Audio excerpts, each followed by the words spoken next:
There we go. Yeah, welcome back to the episode. To episode number 5 we have now.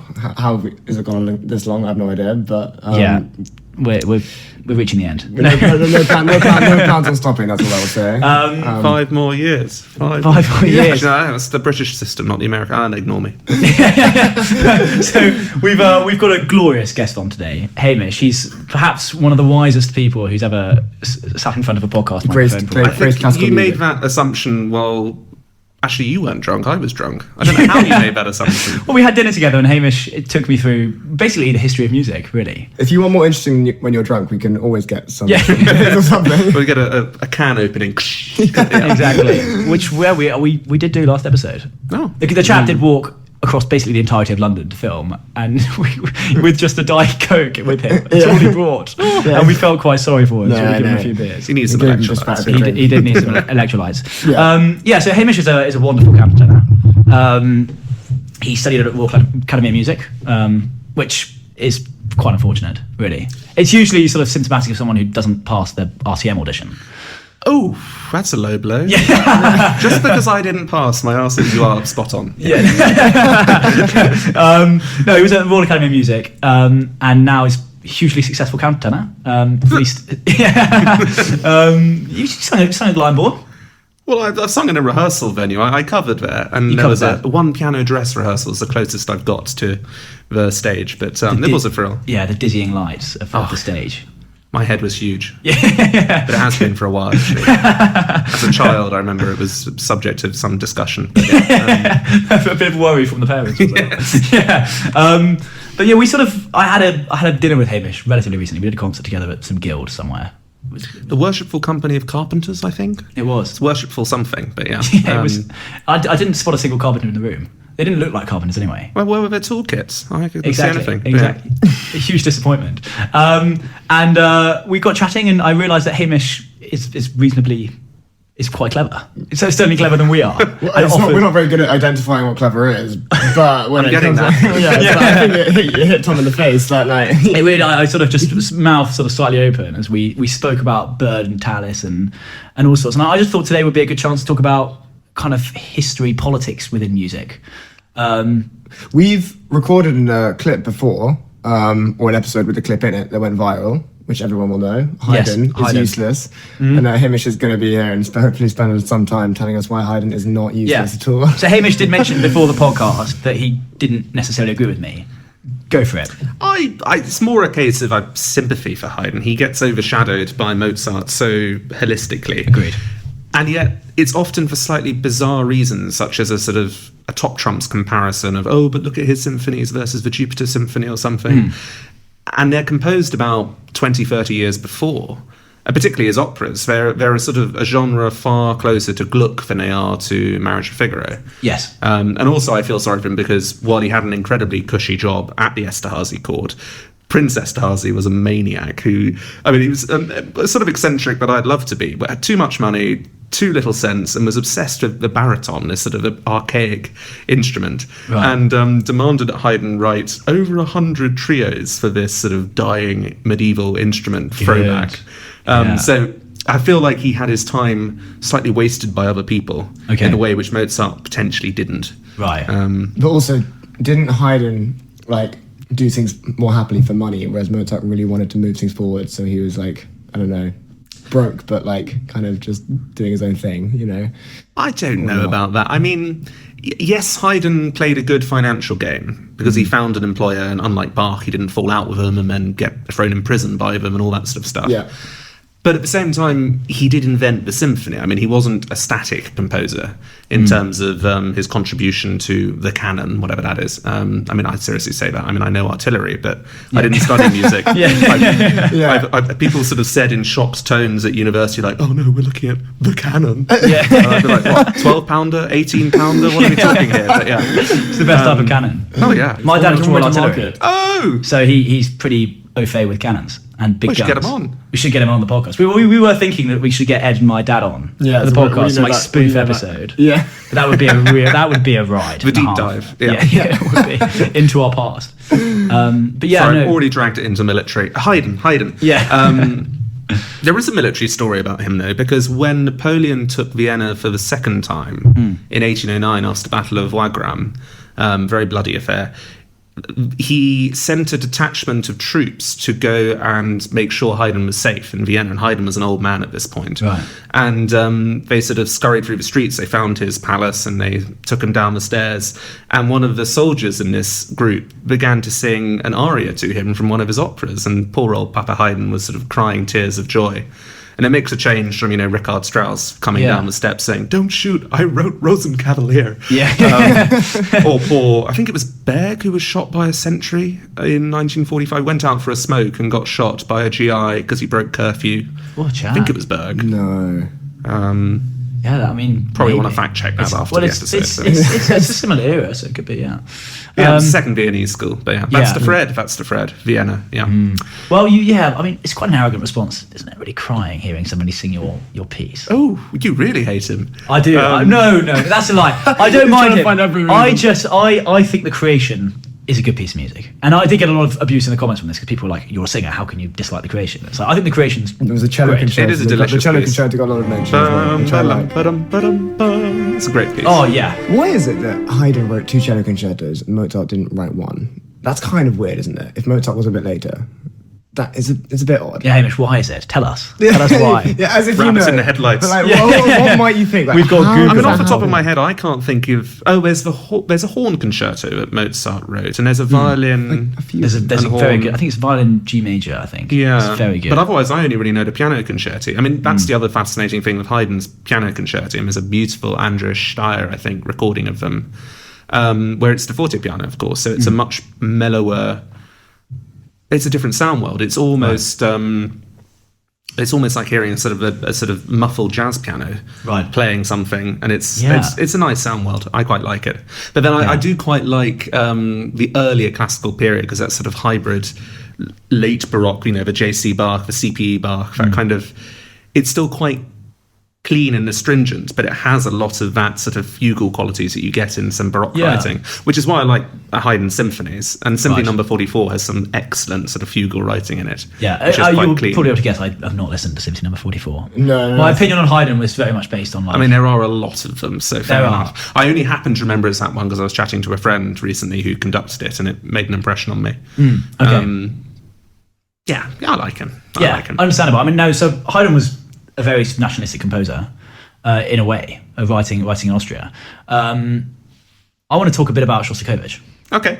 I want to talk a bit about Shostakovich, because you know your stuff about Shostakovich. I do love him. You do love Shostakovich, and a hugely contentious moment in history, and obviously a very important one now with the bloody affair going on in Ukraine and Russia. Why was Shostakovich as contentious a figure as he was? For those who might not know. Well, he had to lead an incredibly guarded life. I mean, he was a young child. He was just starting at the St. Petersburg Leningrad Conservatoire at the time when the Russian Revolution broke out. He was only about 11 or so when that happened. And of course, under the terror, under Stalin, every member of the intelligentsia had to keep an incredibly low profile, very careful profile. I mean, for example, one of the great figures of Soviet music from that period is a composer called Alexander Mosolov.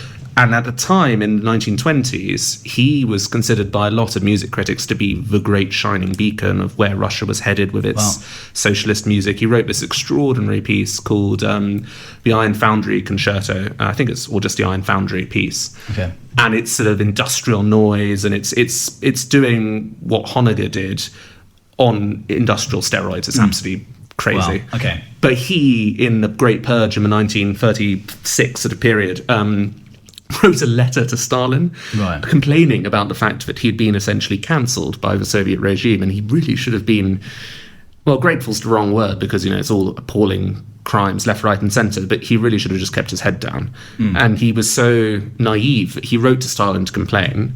I mean, of course, Stalin was like, okay, if you don't like being quietly shelved, we can put you in a gulag somewhere. And so he went to a gulag, got out 20 years later, a broken shell of a man, and his later output is bland, sycophantic, quite nervous, tremulous stuff. Yeah, I'm surprised. Venerating a regime, and Shostakovich had to walk that line very carefully. Yeah, I was going to ask exactly, like, how did he navigate that line between like the political pressure and like his emotional kind of like influences on what he wanted to write? Well, he navigated it very astutely, but almost by good luck. He was too big to fail, as it were.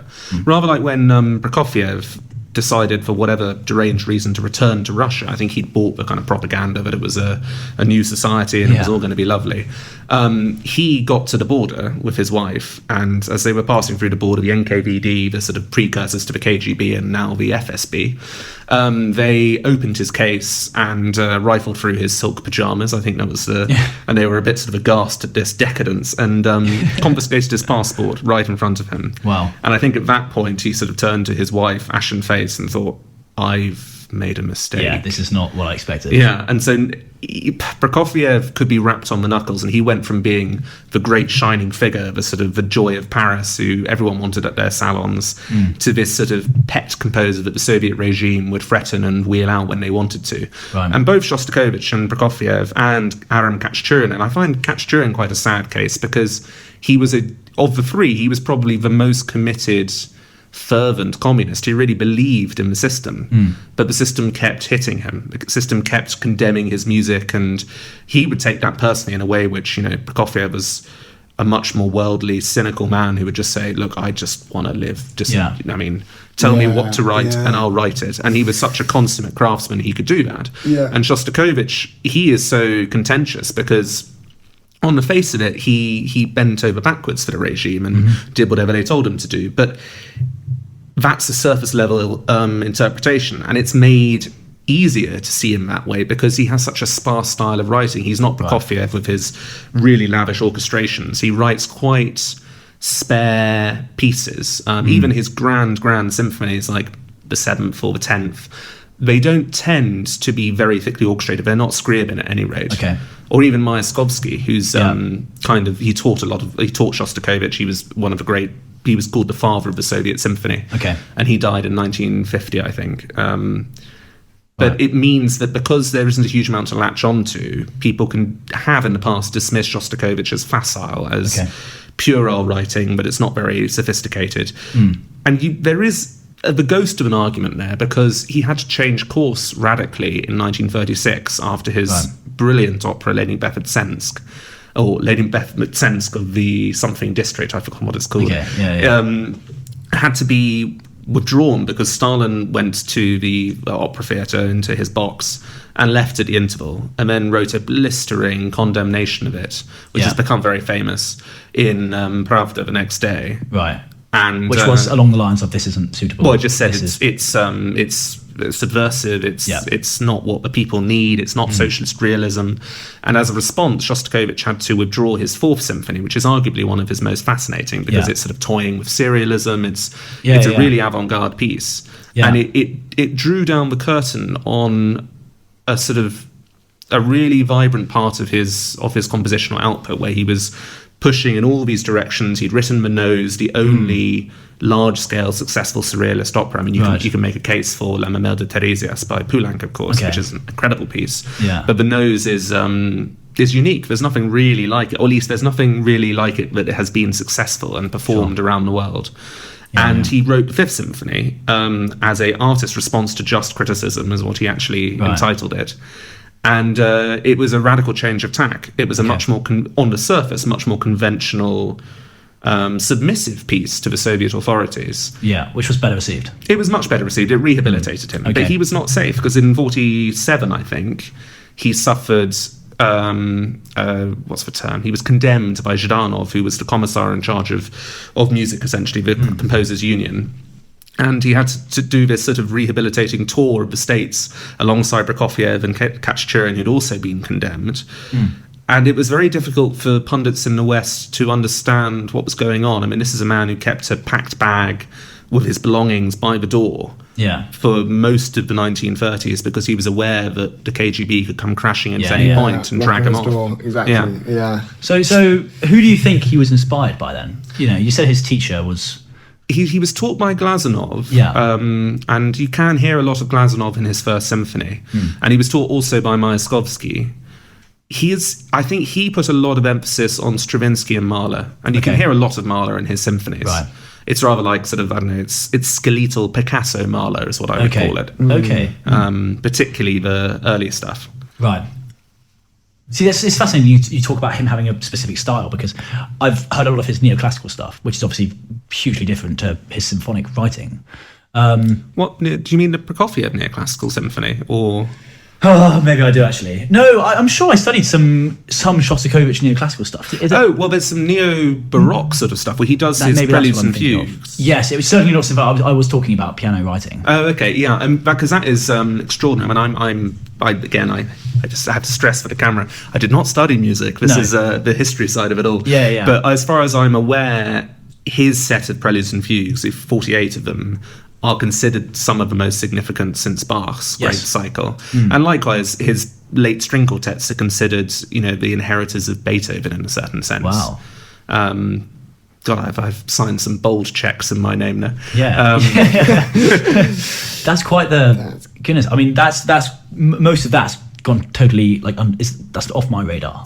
Well, it's harder. It's much less accessible than the symphonies, and it's not the jazz suites or the piano concerti, which are very famous. And in fairness, a lot of the he had this crazy scope for all different kind of writing. In that sense, he's not unlike Haydn. He covered a lot of bases. Yeah. Though actually, I would say his pupil Mieczysław Weinberg, who's an extraordinary Polish-Russian composer, is a 20th century Haydn. He wrote an outrageous number of symphonies. Okay. And operas. I mean, his oeuvre is vast, absolutely vast. Yeah, I mean, I reckon I could write an outrageous number of symphonies. The number of symphonies is not the. It's not a marker of quality. It's not a marker of quality. Yeah, that's what I'm saying. That's true. And as I said, I could write loads of symphonies, but I'm not arguing. That's going on the Instagram. Yeah, for sure. That's going. I think I saw your Baccarat. Oof, I'm not sure how simply return that. Yeah. Do you remember the days of Baccarats? I did do them. Was that first year stuff? I mean, we do them every year, really. I remember doing them at school. Let us go from Baccarats. No, I had to try and harmonise one in a kind of extracurricular class. Yeah. Did you? And I just sort of thought the more black notes on the page, the better, because my grade 5 theory was very much a rote learned exercise. I didn't know what I was doing. So I think I created the kind of, I don't know, to call it drunk Alfred Schnittke after a stroke would be still hugely insulting to Alfred Schnittke. But it was bad. It was objectively bad. You weren't a chorister, were you? You were. No, I never sang as a. Well, sorry, I sang at school, but I never sang as part of a cathedral. Yes, for those who were choristers, Baccarats comes very naturally. It's a very instinctive thing. I came to Bach very late. You came to Bach very late. Which is ludicrous as a counter-tenor. Was that your rebellious teenage phase? My rebellious teenage phase was the Shostakovich Spanish songs, which I think it was the only Russian cycle I could find that fitted in my range. So. On the topic of Shostakovich, everyone knows him in relation to Stalin, like the Soviet Union and like all of that, but how did his music evolve after that Stalinist period? Well, there was a bit of a thaw after... Sorry, I cut in. No. Go. I'm done. Under Khrushchev, there was a slight relaxation of the strictures that all these composers were under. But it didn't stop a later round of sort of purges in 1979. I mean, people weren't killed, but they were cancelled. Their music was sort of condemned. And that's what hit Alfred Schnittke and Sofia Gubaidulina and a bunch of Shostakovich's pupils. Shostakovich, by the latter half of his life, was relatively untouchable within the Soviet regime, as long as he didn't do something stupid. Yeah. So he wrote a piece called Antiformalaische Rayok, and this is someone who studied Russian to IGCSE, so that's an appalling transliteration. I've actually only ever seen the transliteration, so that's my defence. It's good defence. We'll allow it. And he also wrote this ludicrous, and I think I can hand on heart say that is a bad piece of music. Cheremushki Moskva, but it has a very special place in my heart because I once was able to sing a role in it, which was just totally unacceptable for a countertenor to be allowed near there. They should have hired a sniper or something. Both those pieces are pretty hard-hitting critiques of the Soviet system, the economics. The Cheremushki Moskva plot is essentially about housing shortages in Moscow and how corrupt the apparatchiks are who manage the distribution of housing. So he was able to write things that were self-mocking and mocking of the Soviet state in a very gentle way. If he'd pushed it too far, he would have... How do you think that would go down in modern-day Russia with Putin? How much do you think the level of censorship is higher today? I reckon it potentially is, because I think the dissemination of information is so much more rapid that Putin probably couldn't afford a figure of Shostakovich's stature undermining him. So Definitely. I think he would be, if he was alive today, he'd be well advised to move abroad. Because I think that he might find a little bit of Nova chocolate being, put in his dressing room. Nova chocolate, I haven't had that before. That's quite funny.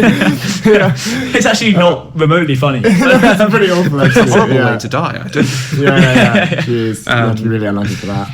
Yeah. But what about the differences between Shostakovich and Prokofiev? I think everyone kind of, people that haven't studied the history specifically, would like to pile them up in even musical terms as well as being quite similar in the way they write and their outlooks. But what are do you know of any interesting differences in their outlook on Soviet Union, or just how would you categorize the difference in the way they write music in a way that people might understand listening who don't know their differences so well? I'm rubbish on theory and sort of the nuts and bolts of it, but from an oral point of view, or from an ear point of view, I always get the two confused.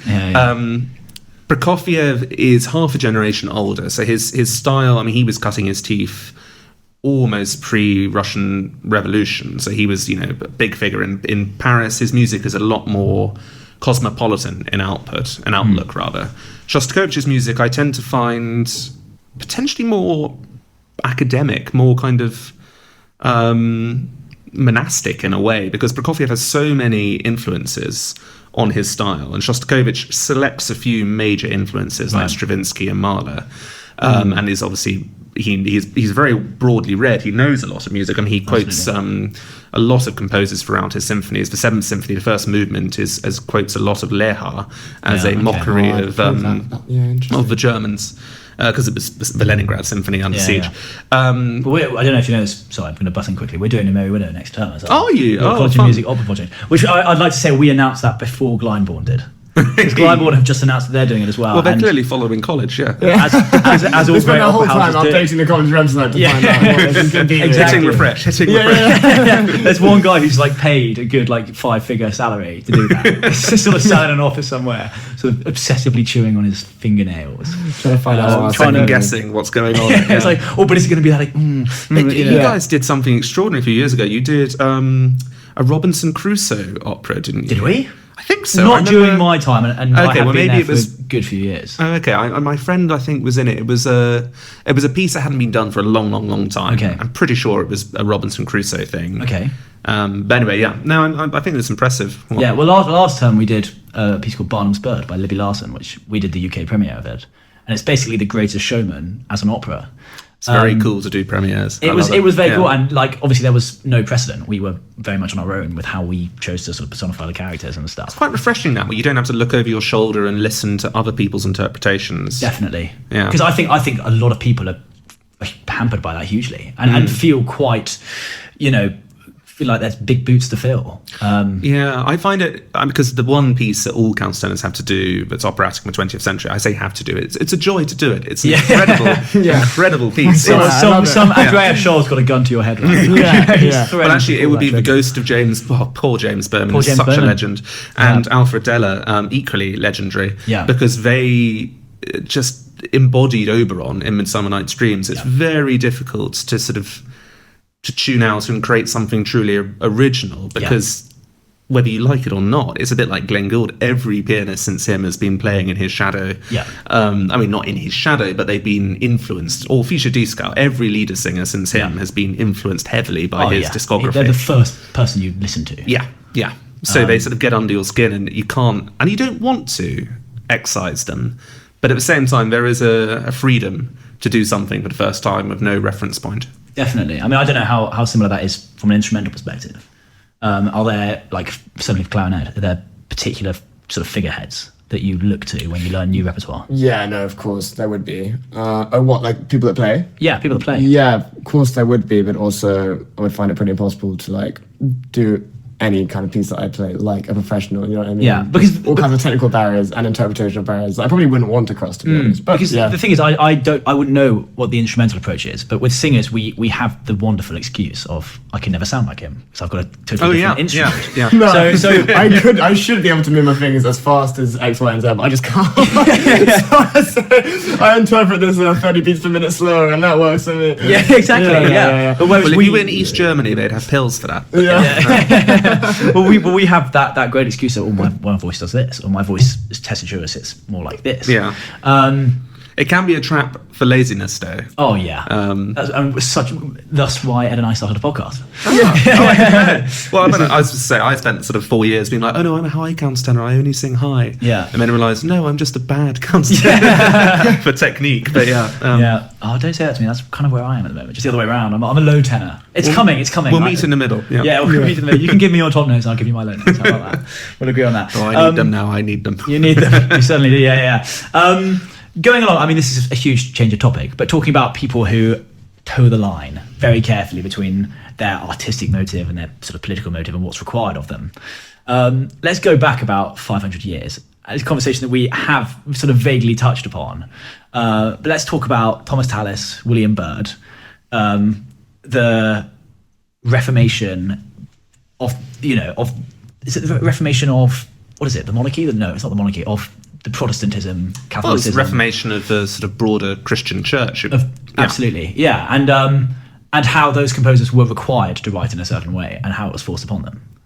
Again, brief overview. I don't know if Ed knows much about 16th century choral music. No, I know exactly. I'm just going to leave you guys to go at this one for but what happened? Well, I think to draw it back to what we were talking about earlier, it's a funny case because if we liken Byrd to Shostakovich and Tallis to Prokofiev, because Tallis in this scenario is akin to Prokofiev in the sense that he is a slightly older one. He's the unrivaled technician, as it were, has been incredibly experienced by the time Reformation actually breaks out. Because he was in his 30s when Henry VIII reformed the Church of England.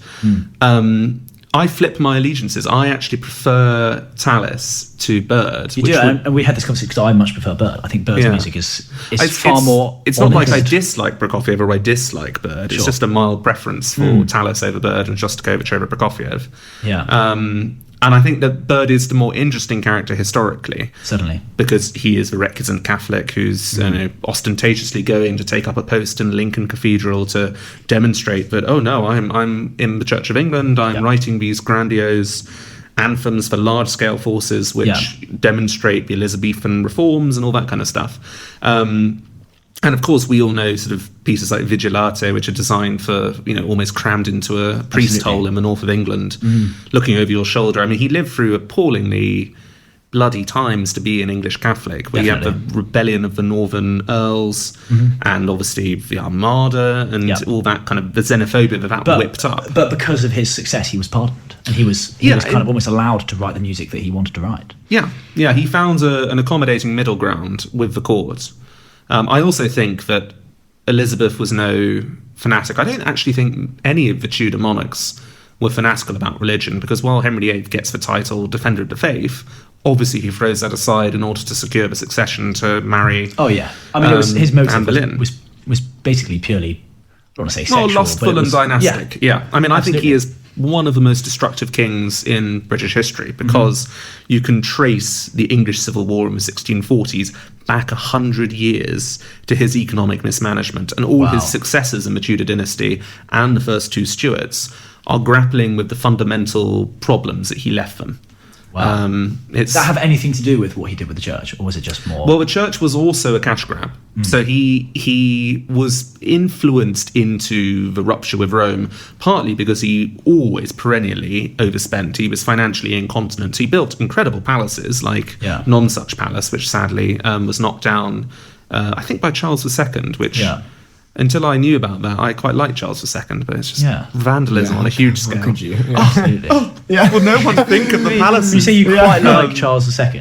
Did you have a I think he's cool. He's a bit like Byrd. He's a sort of quiet recusant. Okay. I think he had a deathbed open conversion to Catholicism. Right. And I feel sorry for them, because while I'm fairly agnostic and Anglican, they were living in such bigoted times. Okay. And they had to wade uphill against the most absurd vitriol. Yeah. I mean, the English Civil War I find bonkers because Charles I is a staunch Protestant. Right. But it is essentially a war of religion. It's people, the Whig historians in the subsequent centuries tended to portray it as this big fight between the monarchy and Parliament and like, where does sovereignty lie? Yeah. But really, it was a bunch of bigoted gentry in East Anglia with people like Cromwell, who had a sort of born-again conversion when he was probably starved in the fields and overworked because he was sort of slipping from gentry status into genteel poverty. And they tried to take Charles I's children away from Henrietta Maria, his wife, because she was a French Catholic. I was actually going to ask you. I say that, and I'm about to ask you something politically. I was going to say, how much of this censorship and how much of bird censorship? Sure, bird censorship, but Shostakovich, of anything. Yeah. How much freedom do you think composers these days have when writing? Do we have as much freedom as we've ever had? I don't know. I think that at least with Bird and with Shostakovich, they could look at quite clear guidelines, or even if they were inferred, they could chat to people in government and work out what was going to get them in hot water and what wasn't. Nowadays, because the censorship is kind of democratic, it's quite hard to predict which way the wind will turn and whether, an opera you wrote about domestic violence, for example, George Benjamin's incredible Written on Skin, that has been a huge success and it is an incredible piece, but it's undeniably uncomfortable. Yeah, well, there was another one. I don't know did you see Blue? It was an opera. It was premiered in America, and it's about police brutality. Oh, interesting. Okay, Well, I don't know. I must admit I haven't watched it. I know the ENO recently did it as a UK premiere. Yeah. And it went down amazingly well. But yeah, again, very uncomfortable. But in 10 years, God knows, it's very difficult to safeguard your legacy when nothing is sort of undeniably kosher. Sure. Things shift and change. Absolutely. Can you separate the music from its political motive? It depends. It's also quite interesting to flip that around and look at old operas, given a veneer of modern politics. Because obviously at the time when La Traviata was premiered, it wasn't allowed to be, because Verdi wrote it for the current time. He wrote that this was going to be set, and they said, no, you can't do that. You have to set it. I don't know anything about Verdi. That's interesting. They said you have to set this 100 years ago, because basically they were denying that courtesans still exist. They were like, we can't admit that this stuff's still happening. Oh, so it's sort of prudishness that came absolutely. through. So they were like, you have to write this as if it was 100 years ago. Well, of course, Mozart had all his run-ins with attempting to satirise modern, ancien regime society with Marriage of Figaro. Oh, I didn't know that about Verdi. That's I like the neurotic Risorgimento Italian state. Yeah, I've taught him one thing. Yeah, the thing that's going to happen is happening. Go down in history as the greatest moment of my life, I think. The Verdi I'd love to see is the Masked Ball, because that's all about the assassination of the last Vasa king in Sweden. Yeah, I know it vaguely. It's got great music as well. Yeah. He writes beautifully. I get slightly bored of bel canto. I love the slightly later stuff like Puccini, which could be a glorious fever dream. Yeah. Or much earlier with Vinci and Pergolesi and even earlier Monteverdi. Definitely. Insane. Monteverdi's glorious. Yeah. Have you ever sung any Puccini? The only Puccini that I'm ever likely to sing, and likely inverted commas, is the shepherdess, not the shepherdess, the shepherd piper, the boy, in Tosca, which is also one of my favourite operas. Yeah. I would actively... It's not the biggest role, that. It's not, a shame that's... But it's all I can take. I would actively pay money to do that. But I've seen it a lot recently. And again, we're going to go into sort of quite opera talk, which Ed will just pass the baton over, I think. I saw recently, I think it might have been a Don Giovanni being advertised on one of these like London group chats that are looking for singers, and it was a gender swapped one. So they wanted a tenor for Donna Elvira, and this is being done more and more often. It's happening a lot now. That would be fascinating to see, actually, because that would totally invert all of the power play and the character dynamics. Absolutely, I think they were turning it into a sort of same-sex relationship. Yeah. And turning Don Giovanni into...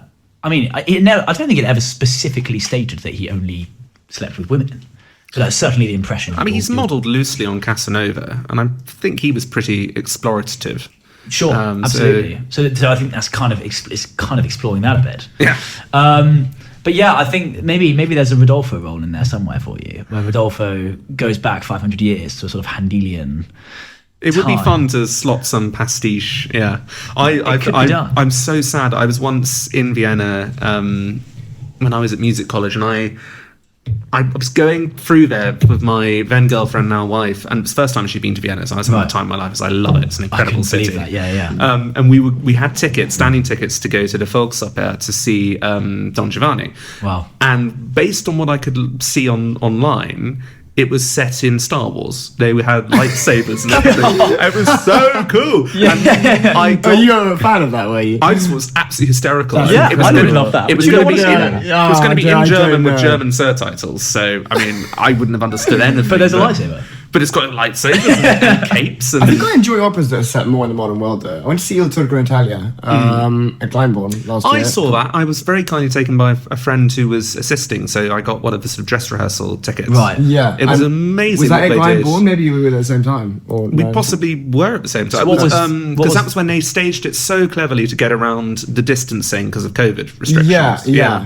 What was the modern twist? It was in a writer's mind. Yeah. It was, Oh. It was very cleverly done, because that sounds quite pretentious, but they made it work superbly. Like it just gelled. It's a bit like that fantastically brilliant film, Jurassic World Dominion. No, hang on, what was the first of the launch? This is highly satirical. Yeah.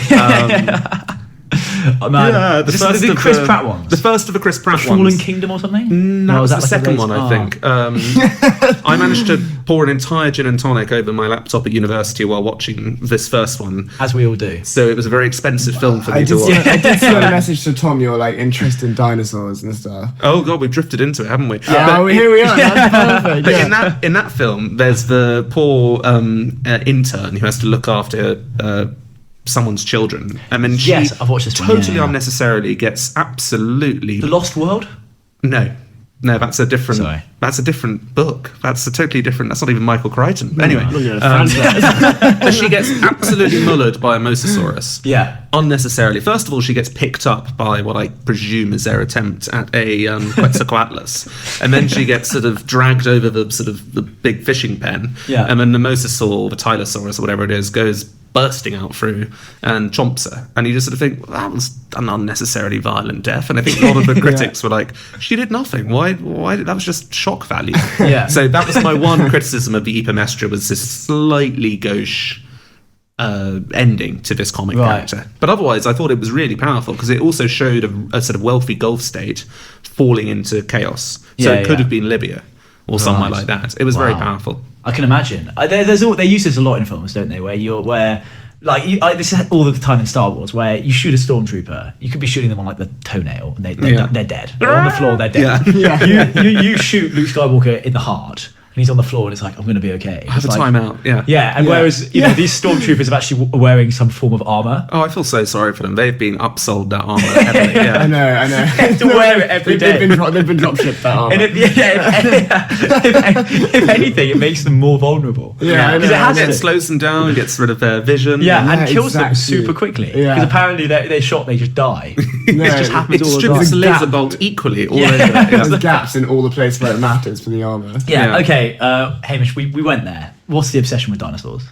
Yes, we have to go back. It's like Calvin and Hobbes, really. It's just, were you not obsessed with dinosaurs as a child? I wouldn't have said obsessed. But even if I was obsessed, I wouldn't have grown up and remembered that obsession. So what has stayed in your mind with this sort of interest? I think I just really loved walking with dinosaurs. So every time I was sick as a child, I would just... I wasn't chronically sick, just every time I had flu or something. Took a dark turn. I would just whack on Walking with Dinosaurs and just sort of sit there on the sofa, wrapped up, watching this. It stood the test of time. Actually. I must admit, I've never heard of this. I love Ratatouille. It's one of the most famous BBC documentaries. It's good logic. That is a loan word. I just think they're cool. I think it's.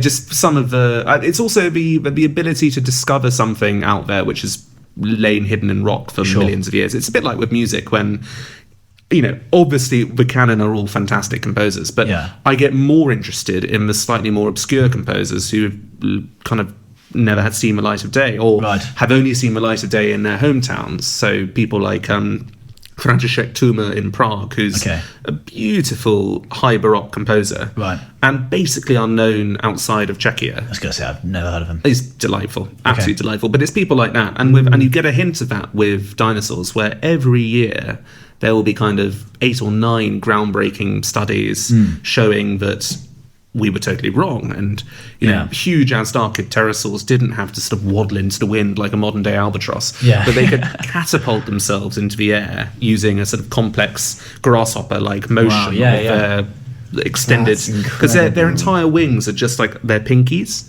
extended in this very long graceful bone structure. Anyway, I'm getting off topic, but this is amazing. It's just a hugely rich theme of we don't know what the hell we're talking about. And even before the dinosaurs, you find these stem mammals who are extraordinary, called one of the most famous one are the Permian reptile or semi-reptiles. So this is the thing, they're not reptiles, they're not mammals, they're something in between. They're called stem mammals now. And I'm vamping because I've forgotten what they're bloody well called. Dimetrodon. Dimetrodon is a famous one. Yeah, we won't be able to help you. I was thinking, just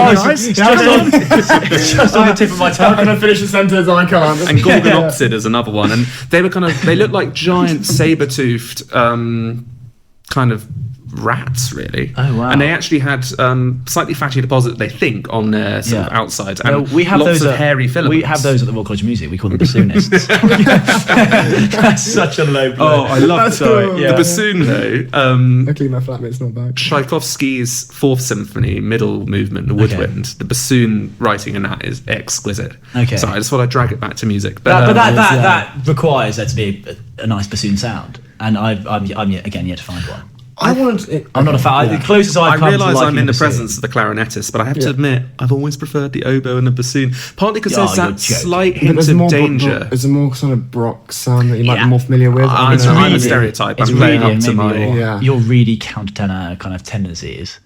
That's true. I have a lot of really counter-tenor tendencies, but that sounds so harsh. But the counter-tenor voice is typical. No, I think that is why I like. I mean, one of my favourite. This is on thin ice here, but one of my favourite countertenors is Robin Blaze. Right. And he has such a beautifully crystalline sound. Okay. Well, I think the clarinet can have this beautiful, slightly impressionistic kind of sound around the air around it. Yeah.